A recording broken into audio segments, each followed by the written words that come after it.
બેટા, આમ રડવાથી કોઈ વાતનો ઉકેલ આવે? બોલ ને, શું થયું છે? શું વાત બની છે? જુઓ કાકી, હો વાતની એક વાત છે, હવે ન્યા હું પાછી નહીં જાઉં. મને નથી ગમતું ન્યા. બેટા, આ દુનિયાની કઈ દીકરીને મનથી સાસરે જવું ગમે? હું તો મનથી જ ગઈ હતી, પણ એ લોકોએ મારો મનથી સ્વીકાર કર્યો જ નહીં. આને કંઈક સમજાવો નહીં નવો. આ આવીને ત્યારથી એક ધારી રડ્યા કરે, પણ કારણ નથી કહેતી. જો બેટા, ક્યારેક ક્યારેક બાપના લીધે અને એની આબરૂ ઇજ્જતના લીધે આપણે નિર્ણય બદલવા પડે ને તો બદલી કાઢવાના હોય. સમજવાની કોશિશ કર. ને તમે લોકોએ સમજવાની કોશિશ કરો. ન્યા જઈને જીવ ખોવું ને એના કરતા તો સારું છે કે અહીંયા જાતે ઝેર પીને હું વટથી મરું. અરે દીકરી, આ માવતરોએ તમને કઈ મરવા હાટું થોડા પેદા કર્યા છે. પણ આ રડવાનું બંધ કર. ન જવું હોય તો કાંઈ નહીં. મોટા ભાઈ, આ ભૂમિ બહુને તેડાવી લીધા હોત તો અતિથિને એકલું તો ન લાગત. જુઓ, તમે બે છે ને અત્યારે જાઓ. અરે કોઈ વાત નથી કરવી, મને એકલી મૂકી દો. મોટા ભાઈ, અત્યારે છે ને અદિતિનું મગજ ઠેકાણે નથી. તમે તમારા કામ પતાવો, હું અહીંયા જ છું. આની ચિંતા ન કરો. અને આ દીકરી ઘરે આવીને બેઠી હોય તો આ કયા બાપને એના કામ બુજે? અરે કંઈક કારણ હોય તો એનું નિવારણ થાય. આ મૂંગા હથિયારનો કઈ રીતે ઈલાજ કરવો? તમે ચિંતા ન કરો અદિતિ. બેટા, જે કંઈ હોય એ જણાવી દેજે. જો એ લોકોનો વાંક હશે ને તો અમે એ લોકોને બોલીશું, અને આપણી દીકરીનો વાંક હશે તો એને સમજાવીશું. કોઈને દોષ દીધા જેવું નથી. હું છે ને કોઈનો વાંક નથી ગણતી. અંધો એ વાંક મારી કિસ્મતનો છે. મારી સિવાય બીજા કોઈ આરોપી ન હોઈ શકે. એ હારું બાપા, તું કે ને એમ બસ.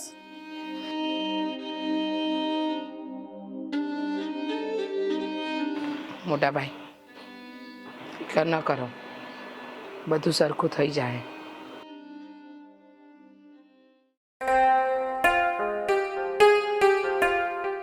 બાપુજી, હા બેટા. પાણી પી લ્યો. આ હવાર ના આમનામ કામ કરો છો. બેટા, આ આદિત્યને કંઈક જમાડી લેજો. આજે સવારનું એને કઈ મોઢામાં અન્નનો કોળિયો નથી નાખ્યો. બાપુજી, એમના મનની અંદર ઘણી બધી મૂંઝવણો હાલે છે. એ બધી શાંત પડી જશે ને એટલે આપોઆપ સારું થઈ જાય. હા દીકરી, આ બધો તો અમારા ઉછેરની નબળાઈ છે. આજે જો એની માં જીવતી હોત ને તો એને સમજાવીને એને હારે મોકલી દીધી હોત. હા, એનું ઘર ન તૂટવા દેતો. બાપુજી, હું છું ને, ઉપાધિ કરો. હું બેનને સમજાવીને હારે મોકલવાની કોશિશ કરીશ. આમે બાપુજી, આ દીકરીની પાલખી છે ને એ પિયરના ઘરમાં 5 દી હારી લાગે પછી તો એને હારે હમાઈ જવું પડે. હા, તમે તમારી રીતે એકવાર સમજાવી જુઓ અને પૂછી જુઓ, જો કઈ માને તો. બાકી આ જમાઈનો મગજ આકરો છે એ તો મને પહેલેથી ખબર જ છે. બાપુજી, એવું બધાય ઘરમાં હોય કે બે માણામાંથી એકનો સ્વભાવ તો ગરમ જ હોય. ત્યાં આપણી પાસે 2 રસ્તા બચે. કાં તો એ સ્વભાવને આરે જીવતા શીખી જવું પડે અને કાં તો પછી એને બદલવા હાટું લડવું પડે. હા દીકરી, આમ તમારી વાત તો સાચી છે, પણ આવી શિખામણ દીકરીઓને થોડી અપાય. બાપુજી, એ જ તો ખાસિયત છે તમારા ગૌઢિયાની. આ દુનિયામાં કેટલાય ઘર છે જે ભાંગવાના આરા આવીને ઉભા રહ્યા છે, પણ તમારા ગૌઢિયાઓની સલાહના કારણે હજુ હાલે છે. હવે આમાં આપણે તો બીજું શું કરી શકીએ બેટા? હવે એક કામ કરવું તો થાય. હા, જમાઈને તેડાઈ લો. ના ના બાપુજી, કેવી વાત કરો છો તમે? જમાઈને અહીંયા થોડા બોલાવાતા હશે? આપણી દીકરી એમના ઘરેથી અહીંયા પાછી આવી છે, એટલે જો મળવા જવાનું થાય ને તો આપણે જવું પડે. એને આ ન બોલાવાય હો. અરે દીકરી, આ કામ માટે તો મારા પગ પણ નથી ઉપડતા, તો અમારી જીભ હું સાથ આપશે? બાપુજી, ઉપાધિ ન કર. એવું હશે તો હું તમારી હારે આવીશ, અને જો તમને એવું જ લાગતું હોય કે તમારે આ વાતમાં ન પડવું જોઈએ તો પહેલા હું ને નૈના કાકી જઈશું. હા બસ એમ કરો. આ તું ને નૈના બે જઈ આવો. આ જમાઈની સામે હું નજરે નહીં મેળવી શકું. બાપુજી, જ્યાં સુધી આપણને કોઈ વાતની ખબર જ ન હોય ત્યાં સુધી શરમ છે નહીં અને વાત છે નહીં. જો તમે ઉપાધિ ન કરો, હું ને નૈના કાકી પહેલા બધી વાત જાણી લેશું, પછી આગળ વિચારીએ. ભલે. હું ચા મૂકું છું, થોડી વારમાં આવો. હા.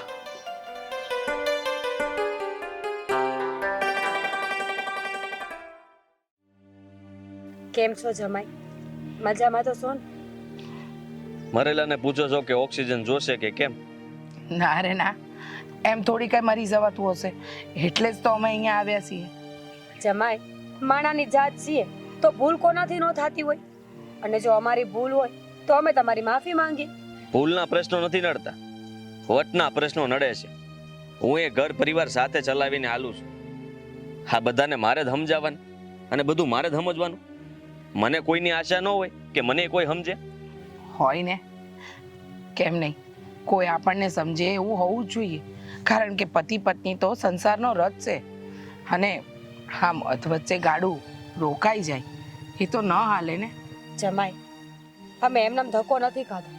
તમે આખી હકીકત જણાવો તો પછી કંઈક નિર્ણય થાય ને. કેમ? તમારા નણંદબાએ વાત નથી કરી તમને? પૂછીને થાક્યા છીએ, પણ મગનું નામ મરી નથી પાડતી, એટલે તો તમારી પાસે આવ્યા છીએ. અમે દીકરીવાળા છીએ, એટલે અમને થયું કે હવે તમને સીધા મળીને જ બધી વાત કરી લઈએ તો. કેમ? આ સંબંધ સમયે તમને ખબર નહોતી કે મારો પરિવાર બહુ મોટો છે? હા, તમે તો હંધી વાત જણાવી હતી, કાંઈ છૂપું નથી રાખ્યું. આ ઘરમાં બે ત્રણ લોકો કઈ બોલી જાય એટલે એ સીધી મારા પર ઉકળે. અરે હું કોને સમજાવતો ફરું, મને કયો? જમાઈ, ઘરમાં કોઈ બોલે એ વાત માનવામાં તો આવી, પણ તમારું વ્યક્તિ તમને ન કહે તો કોને કહે?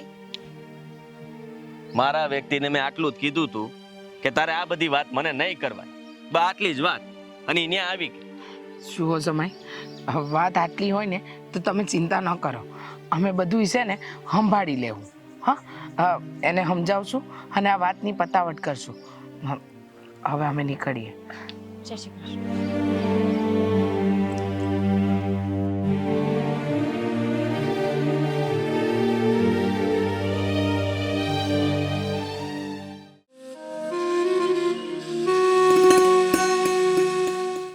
બેન, એક વાત કહું? બોલો ને ભાભી. તમને ખબર છે, આપણી આ સ્ત્રીઓની જિંદગી છે ને એ એકદમ નદી જેવી હોય છે.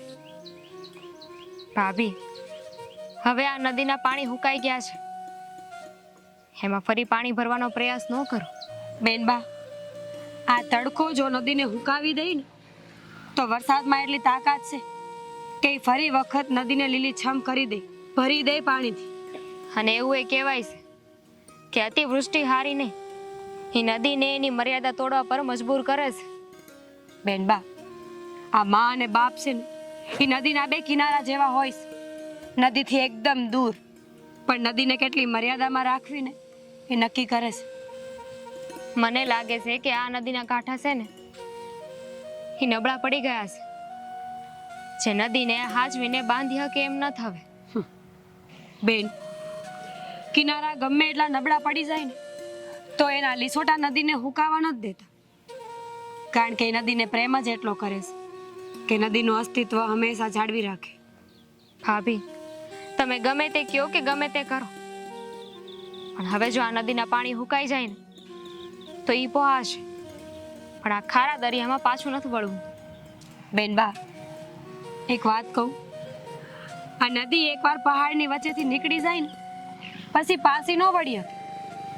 હા, હું માનું છું કે એના રસ્તા બદલાય, પણ નદીનો મૂળ સ્વભાવે ન બદલી શકે. ભાભી, એક નદીમાં કેટલાય જાતના અલગ અલગ પાણી ભેગા થાય છે, એ પાણી ભેગા થાય પછી આ નદી એના મૂળ સ્વરૂપે રહી ખરી? તો તમે મને એક વાત કહો કે નદીમાં ગમે એટલા પાણી ભળે તો હું એની મીઠાશ મૂકે છે ખરી? બેનબા, ખાબોચિયું હોય, વીરડો હોય કે તળાવ, એ બધાય ભીના તો નદીથી જ થાય છે ને. જે નદી પોતે સૂકી હોય એ બીજાને હું ભીની કરવાની? બેનબા, નદી ભલે ને હુકી હોય પણ એ પાણકાનું હું, એ પથ્થરનું હું, જઈ નદીને યાદ કરીને રોયા કરતા હોય, એનો આત્મા ક્યાંક તો કહેતો હશે ને કે એક જોરદાર વરસાદ થાય અને નદી પાછી લીલીછમ થઈ જાય. એ રાહ તો જોતા જ હશે ને. તમારી હંધી એ વાત સાચી, પણ મારી તો હવે કોઈ રાહ જોવે એમ નથી. અહીંયા તે ને ત્યાંય તે. આ ઝરણું જ્યારે ઉપરથી વહીને નીચે પડતું હોય ને તો એના દુઃખની વાત એ પહાડને કરવા ન જાય, કારણ કે ઝરણાને ખબર છે કે પહાડ તો પહેલેથી જ પથ્થરનો બનેલો છે, એને ફરિયાદ કરીને કોઈ ફાયદો નથી. તો અહીંયા આવીને મેં બહુ મોટી ભૂલ કરી નાખી ને ભાભી. મને એમ કે આ પહાડ છે, ન્યા જે મારી જગ્યા છે ને એ ન્યાની ન્યા જઈશે, પણ એવું કઈ તો છે જ નહીં. બેન બા, કેમ સમજાવું તમને? અમે દીકરીના માવતર છે, તમે લાખ હાંચા તો અમારે નમીને જ હાલવું પડશે, બીજો કોઈ છૂટકો નથી. બેનબા મારી વાત તો સાંભળો. બેનબા, હા, તમે લોકો કુમારને મળીને આવ્યા તો હું બોલ્યા કુમાર? હું બોલે બાપુજી, એ તો આપણા બેનના જ બધા વાંક કાઢે છે, અને આ વાત મને પહેલાથી ખબર જ હતી કે વાંક તો બેનનો જ આવશે. જો મોટા ભાઈ, કુમારની વાત ખોટી ન હતી. હવે સંયુક્ત પરિવારમાં રહે છે તો માણસ કેટલાકનું સાંભળે. એટલે મને એમ કહો કે હકીકત શું બની છે? અરે કાંઈ નહીં બાપુજી, આ બેનને ઘરમાં કોઈ મેણું માર્યું હશે. આ વાતની ફરિયાદ બેને જમાઈને કરી. જમાઈ પોતાના કામમાં ઉલझેલા હશે ને આ બધું ભૂલી ગયા, એમાં ને એમાં બેનનો પક્ષ નહીં લીધો હોય, એટલે આ વાત અહીંયા સુધી પહોંચી છે. એમને કોનો પક્ષ લીધો કોનો નહીં એ નથી વિચાર કરવાનો. હવે શું કરવાનું ને એનો વિચાર કરીએ હવે આપણે. હું તો ખરેખર માનો પ્રેમ આપવામાં નબળો સાબિત થયો. અત્યારે મને તો એવું લાગી રહ્યું છે. જો બાપુજી, એવું કાંઈ નથી, પણ હું તો હજી એમ જ કહીશ કે તમે મક્કમ મને એક નિર્ણય કરી લો, અને એવું લાગે ને તો આપણે એ બધાને ભેગા કરીને હજી એકવાર સમજાવીએ. એવું કરવાની કાંઈ જરૂર નથી બહુ બેટા. હું તો એમ કહું છું કે એકવાર જમાઈ અને અદિતિને હામાં બેહાડી દઈએ ને એટલે વાત પતે. હા, આ વાત તો બરાબર છે. આ શાંતિથી બેસીને વાત કરશે ને તો કદાચ આપણે વચ્ચે પડવાની જરૂર નહીં પડે. તો પછી બસ બાપુજી, તો એક જ કામ કરો ને, એ બેયનો મામલો છે એ બેયના હાથમાં હોપી દો. એ બે ભેગા થઈને વાત કરશે તો નિવારણે આવી જવાનું છે. અને આમ પણ અદિતિ ત્યાં ખુલ્લા મને વાત ન કરી શકતી હોય એ વાત અહીંયા જમાઈની સાથે કરી શકે ખુલ્લા મને, તો એ જ કરાય ને, જમાઈને અહીંયા તેડાવાય. અરે પણ તો પછી અદિતિ સાથે વાત કરી અને કુમારને તેડાવી લ્યો. બાપુજી, હું તો એમ કહું છું કે આપણે એ બેને જાણ નથી કરવી. અચાનક બે એકબીજાની હામાં આવે અને મનોમન સમાધાન થઈ જાય તો એમાં વાંધો હું? મોટા ભાઈ, સાચું કહું, તમે છે ને વહુ તો 100 ટચના સોનાની લઈને આવ્યા છો. જોયું, આ નિવારણ લાવવું ને એ ભૂમિ વહુના ડાબા હાથનો ખેલ છે. હું છે આંધે? આ વાડી છે, આને ખાટલો કહેવાય, અને હું તમારી ભાભી છું. ખબર છે મને. ઘરેથી તમે મને એવું કીધું તું કે આપણે બજારમાં જવાનું છે, બરોબર? તો આપણે વાડીએ શું કરીશું? જો બેનબા, મૂળ સ્વભાવ મારો સ્ત્રીનો, એટલે હું ધારું ઈચ્છું તો અમુક વાત મારા પેટમાં તો રહે જ નહીં. તો હવે હું કહી દઉં, કુમાર આવવાના છે તમને મળવા, એટલે જો બજારનું ન કહો તો તમે તૈયાર ન થાવ, વ્યવસ્થિત મારા ભેગા બહાર ન નીકળો, અને ના પાડી હોય તો મારે ક્યાં જવું, એટલે ખોટું બોલવું પડ્યું. એવું કામ આવે છે અહીંયા? મેં કીધું તું ને કે મારે નથી મળવું, મારે નથી જવું એમની યાર. બેન, મેં નક્કી કરી રાખ્યું છે કે હું નહીં જાઉં. ઠીક, પણ તમે મારી વાત સાંભળો. ઝઘડો ગમે એવો હોય, મુદ્દો ગમે એવો હોય, જ્યાં સુધી બે પક્ષ હામાં બેહીને સંવાદ ન કરે ત્યાં સુધી ફેસલો કેમ આવે? ખબર કેમ પડે કે કોણ સાચું ને કોણ ખોટું? આપણે સામેવાળા માણસને મોકો તો દેવો પડે ને બોલવાનો. મારે કોઈને મોકો નથી આપવો. પણ મારે આપવો છે ને. જમાઈ, ઘરે કહ્યા વગર જ હું સીધો અહીંયા આવી ગયો છું. જય શ્રી કૃષ્ણ. જય શ્રી કૃષ્ણ ભાભી. તો એક કામ કરો, હવે તમે બે તમારી બધી વાત પતાવો, ત્યાં સુધી હું એને હેડે એક આંટો મારતી આવું. જાઓ ને.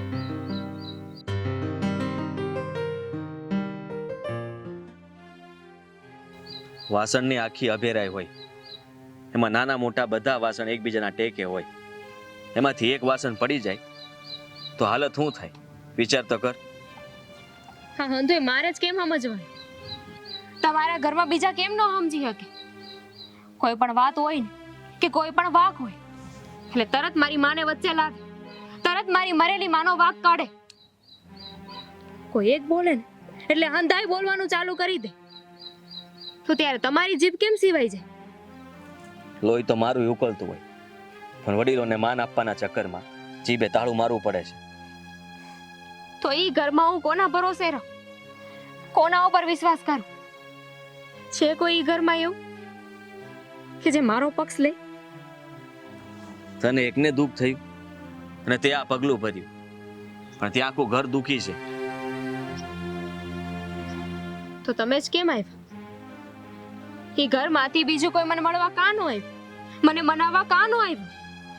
છે કોઈ જવાબ? એ બધાને પોતાની ભૂલ તો સમજાઈ ગઈ છે, પણ સ્વીકારે કોણ?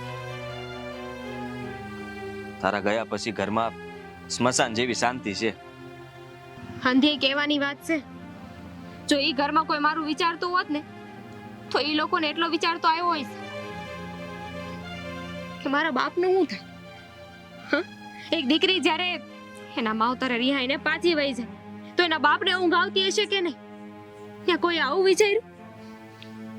જો તને મળવા આવ્યો ને એ પહેલા જ હું બાપુને મળીને આવ્યો હતો. મેં બધી વાતની ચોખવટ કરી દીધી છે કે હવે હું એને દુઃખી નહીં થવા દઉં. કહેવા દો. હવે કહેવા કે સમજવા હાટું કઈ બાકી નથી.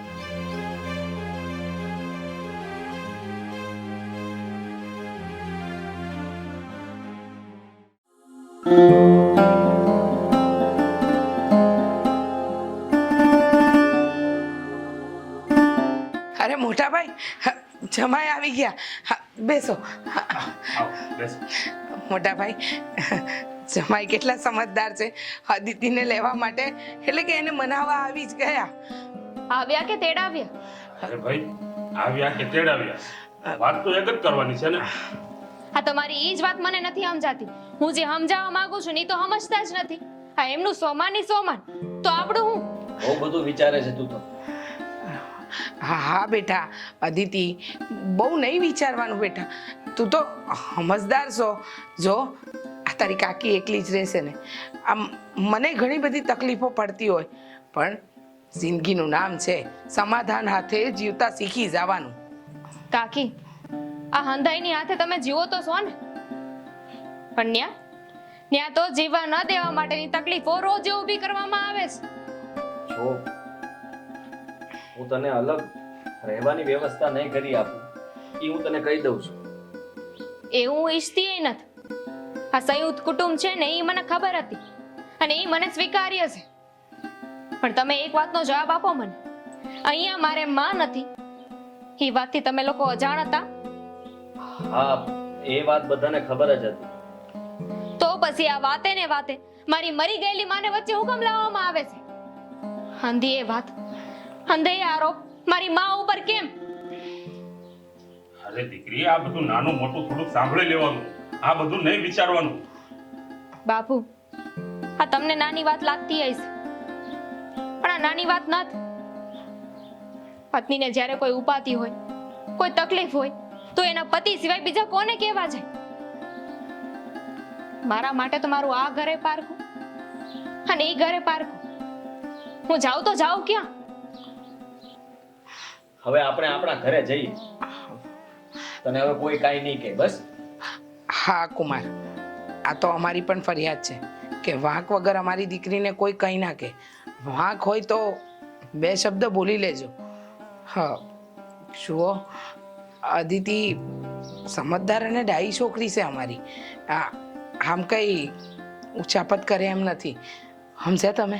અને હા, મહત્વની વાત તો એ છે કે તમે જો અમારી અદિતિની જવાબદારી લેવા તૈયાર હોય ને તો જ અમારી અદિતિને અમારે તમારી હારે મોકલવી છે. બેટા, હાથ જ્યાં તું ત્યાં જતી રહે તો ત્યાં પણ બધા નિરાંતનો શ્વાસ લે અને શાંતિથી ભટકું ખાઈ શકે. ખબર જ હતી મને કે આવશે ને એટલે મારે ભાગવાનું જ થાય. ના બેટા ના, તને છે ને આમ આ ઘરમાંથી નથી મોકલવી. જો જમાઈ, 2-3 દિવસ એને રહેવા દો, પછી તમે નિરાતે તેડી જાજો. હા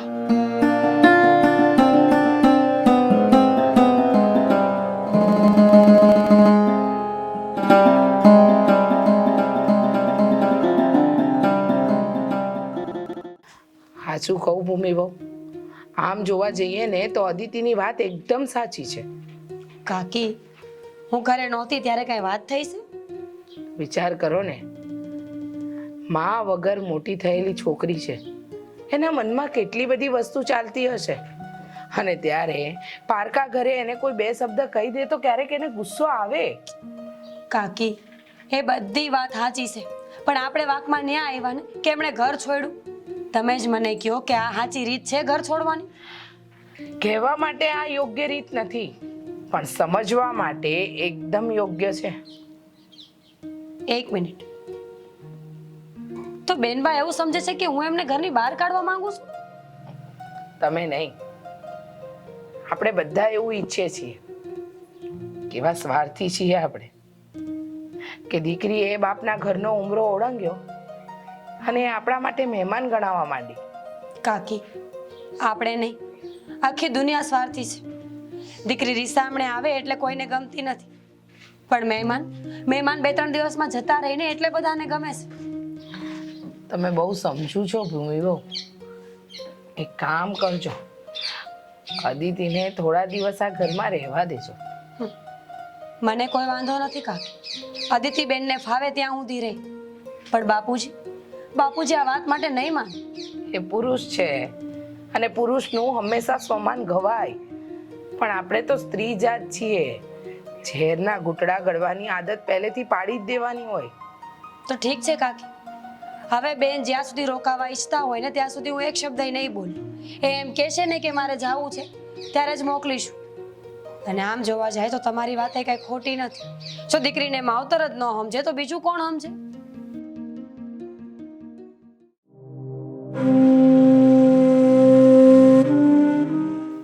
માફ કરજો પગ. આજે હું જે કરવા જઈ રહી છું ને, કદાચ એક ગુનો છે. મારી પાસે બીજો કોઈ રસ્તો નથી. આ જન્મીને ત્યારથી લઈને અત્યાર લગી આ એક જ સવાલ છે ને, એ મગજમાં ફરે છે. દીકરી જ્યારે જન્મે ને ત્યારે એના મા બાપ એને કીધું તો પારકી છો. પારકું તન કહેવાય. કાલે હવારે અમારું આ ઘર છોડીને બીજાના ઘરે જતી રહે.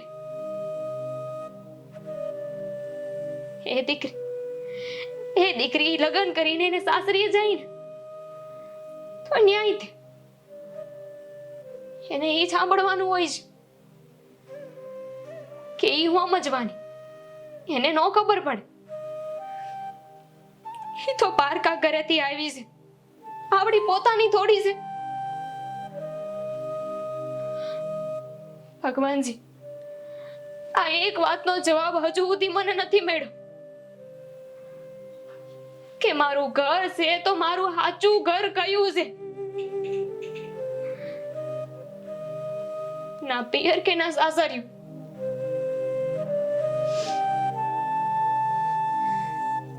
બાપુ,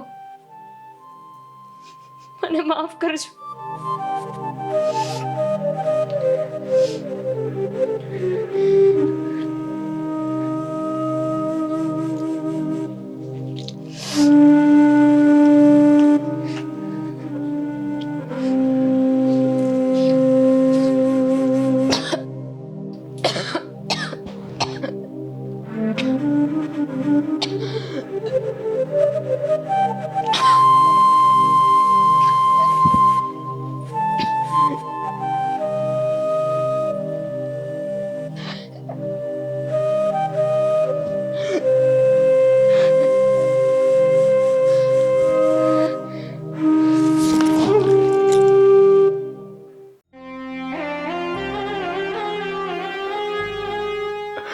અરે મારી દીકરી, તે તો મને કાળી ટીલી લગાડી દીધી બેટા.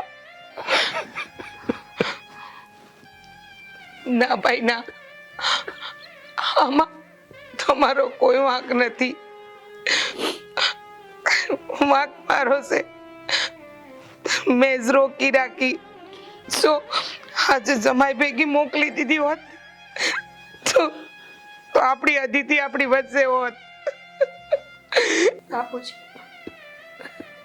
વાંકામાં તમારા એકનો નથી, આપણા બધાયનો હરખો વાંક છે.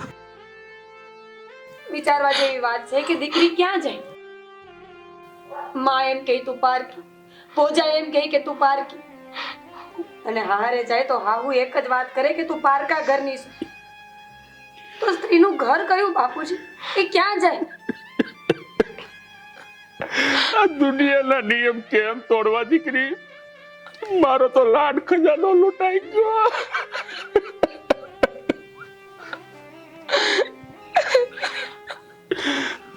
હું જ ભૂલ કરી બેઠો,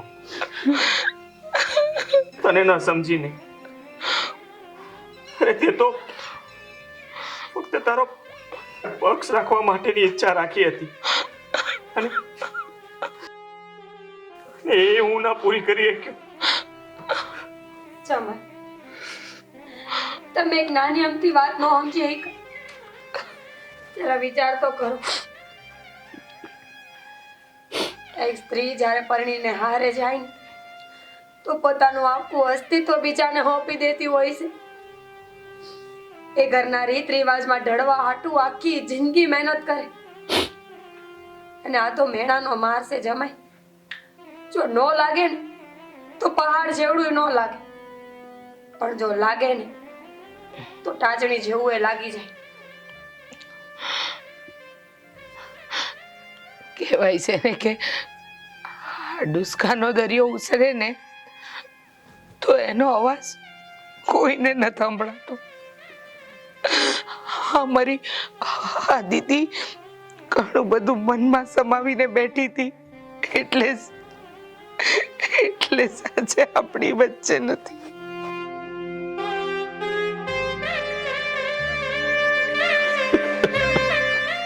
આજે હું આ દુનિયાને દિલથી કહેવા માંગુ છું કે દુનિયામાં હંધાય મરજો, પણ કોઈની માં ન મરશો, કોઈની માં ન મરશો. હું ભૂલ કરી બેઠો કે તને નો સમજી શક્યો. અરે તે તો તારો પક્ષ લેવા જેટલી જ ઈચ્છા રાખી હતી, પણ હું તો એ પૂરી ન કરી શક્યો.